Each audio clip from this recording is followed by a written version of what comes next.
नमस्कार। आज का मेरा विषय है दग्ध बीज। हम सभी जानते हैं कि पाप क्या है और पुण्य क्या है। अष्टादश पुराणेषु व्यासस्य वचनद्वयं परोपकारः पुण्याय पापाय परपीडनम्। जिस कर्म के द्वारा मनुष्यों की आध्यात्मिक उन्नति नहीं होती, उनकी क्षति होती है, उन्हें हानि पहुंचती है, उसे पाप कहते हैं। और जिस कर्म के द्वारा मनुष्य को शक्ति मिलती है, आध्यात्मिक उन्नति होती है, उसे पुण्य कहते हैं। पाप के भी दो स्तर हैं, एक पाप और दूसरा प्रत्यवाय। पाप जिस कर्म को नहीं करना चाहिए और किया जाता है उसे पाप कहते हैं। जैसे चोरी नहीं करनी चाहिए और चोरी की गई तो यह पाप है। प्रत्यवाय जिसे करनी चाहिए और नहीं किया जाता उसे प्रत्यवाय कहते हैं। जैसे रोगी की सेवा करनी चाहिए और सेवा नहीं की गई तो वह है प्रत्यवाय। पाप और प्रत्यवाय मिलकर पातक बनता है। पातक के भी 3 प्रकार हैं, पातकी, अतिपातकी और महापातकी। पातकी अनुचित कर्म किया जाए जिसका प्रायश्चित है। जैसे किसी ने चुपके से 5 रुपए ले लिया, अब उसे बाद में पश्चाताप हो रहा है, वह उससे माफ़ी मांग ली, उसका 5 रुपए लौटा दिया, इससे उसे स्थायी क्षति नहीं पहुंची और प्रायश्चित भी कर लिया, तो यह है पातकी। लेकिन ऐसा कसूर, मान लो किसी ने दूसरे के हाथ को काट दिया, अब उसे बाद में पश्चाताप हुआ, वह माफ़ी भी मांग ले, लेकिन इससे उसका स्थायी क्षति तो हुआ क्योंकि वह उसका हाथ नहीं लौटा सकता। तब अतिपातकी को क्या करना चाहिए, क्या किया जाना चाहिए? उसे अपने आत्मिक सुख को या जागतिक सुख को त्याग कर दुनिया की सेवा के लिए आत्मोत्सर्ग करना चाहिए। यही है उसका प्रायश्चित। महापातकी ऐसा कर्म जिसे देखकर दूसरे लोग भी करने लगे। जैसे किसी ने काली मिर्च में पपीते के बीज को मिलाकर बेचने लगे, मिलावट करने लगे, तो ऐसा मिलावट का कार्य एक को देखकर दुनिया के लोग करने लगे, तो यह है महापातकी। इसका कोई प्रायश्चित नहीं है। तो महापातकी क्या करेगा? वह ऐसा कर्म, ऐसा कोई रोग हो गया और उसकी दवाई उन्होंने बनाया, तो इसका जो लाभ है वो लोगों को युग युग तक मिलेगा। अर्थात यहाँ भी उसे अपने जागतिक सुख को त्याग कर दुनिया की सेवा के लिए आत्मोत्सर्ग करना होगा। एक कहानी है, राम और रावण का युद्ध चल रहा था। रावण हार रहा था।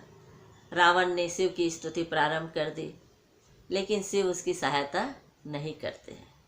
पार्वती कहती है कि रावण आपका परम भक्त है, वह आपकी स्तुति कर रहा है और आप उनकी सहायता नहीं कर रहे हो। शिव कहते हैं वह महापातकी है। पार्वती कहती है नहीं, वह अतिपातकी है, क्योंकि उन्होंने सीता का अपहरण किया और उस समय सीता को इज्जत नहीं मिली, इसलिए रावण अतिपातकी है। शिव कहते हैं कि नहीं, अगर रावण के वेश में सीता का अपहरण किया होता तो वह अतिपातकी होता, लेकिन वह साधु के वेश में सीता का अपहरण किया। आज भी नारी साधु को देखकर सोचने लगती है कि क्या पता है साधु के वेश में रावण तो नहीं है, यानी उनका जो कसूर है वह आज भी चल रहा है, इसलिए रावण अतिपातकी है।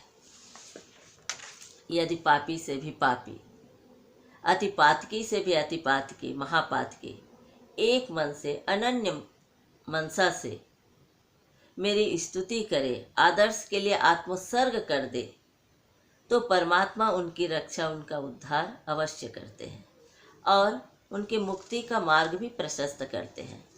इसलिए शुभ और अशुभ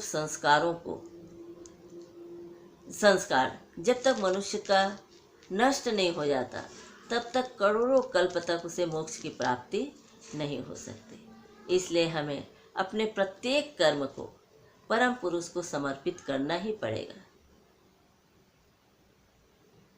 कई कई साधक, और इसीलिए हमें अपने सत्कर्मों का फल परम पुरुष हमें नहीं चाहिए। हे परम पुरुष, हे परमात्मा, हे मेरे बाबा, हमें अपने सत्कर्मों का फल नहीं चाहिए, तुम्हारे चरणों में अर्पित है प्रभु। इस तरह कई कई जो साधक हैं उन्हें परमात्मा की भक्ति प्राप्त हो जाती है और फिर वह विपत्तियों के तूफान से भी नहीं घबराता।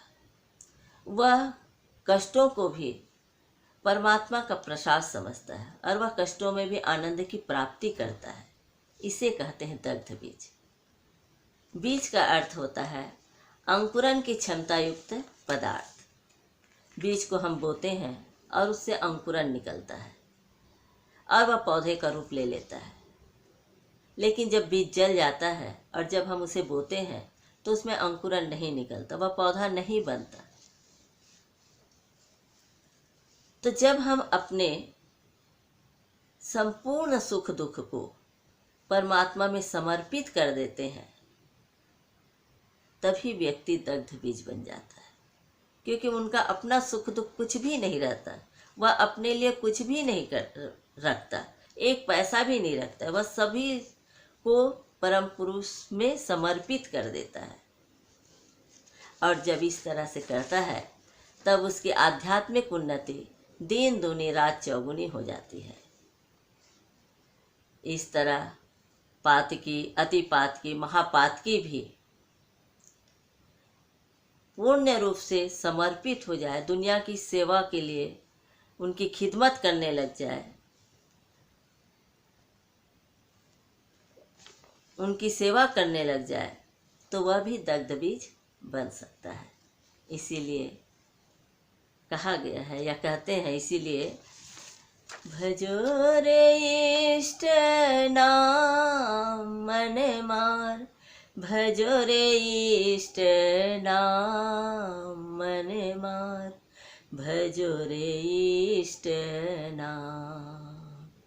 सृष्टि स्थिति ततई निहित, ताहतई शेष परिणाम मन मार, भजो रे इष्ट नाम, भजो रे इष्ट नाम।